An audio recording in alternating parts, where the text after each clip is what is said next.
మీకు న్యాచురల్గా ప్రెగ్నెన్సీ అయ్యే అవకాశాలు పెంచుకోవాలంటే ఎటువంటి జాగ్రత్తలు తీసుకోవాలి? నేను మీ డాక్టర్ స్వర్ణ, fertility expert, Vizag IVF centre, Vizianagaram branch.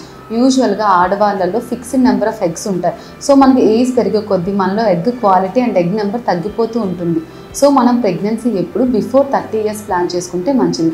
అంతేకాకుండా టైమ్డ్ ఇంటర్ కోర్స్ అంటే మనకి ఆడవాళ్ళలో ఓవ్యులేషన్ జరిగే టైంలో అంటే ఎగ్ రిలీజ్ అయ్యే టైంలో భార్యాభర్తలు కలిసినట్టయితే వాళ్ళల్లో ప్రెగ్నెన్సీ వచ్చే ఛాన్సెస్ ఎక్కువగా ఉంటాయి. ఫర్ ఎగ్జాంపుల్ మీకు రెగ్యులర్ సైకిల్స్ వచ్చేటట్టయితే అరౌండ్ 28 డేస్ సైకిల్ అనుకుంటే మీకు అరౌండ్ 14th డే అప్పుడు ఓవ్యులేషన్ జరుగుతుంది. సో ఓవ్యులేషన్ అంటే ఎగ్ రిలీజ్ జరుగుతుంది. సో ఎగ్ రిలీజ్కి ఒక 2 days ముందు, ఎగ్ రిలీజ్ అయిన తర్వాత ఒక 4 days, ఈ పీరియడ్ని మనం ఫెర్టైల్ పీరియడ్ అంటాం.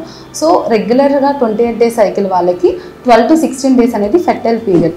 ఈ టైంలో భార్యాభర్తలు కలిసినట్టయితే వాళ్ళల్లో ప్రెగ్నెన్సీ వచ్చే ఛాన్సెస్ ఎక్కువగా ఉంటాయి.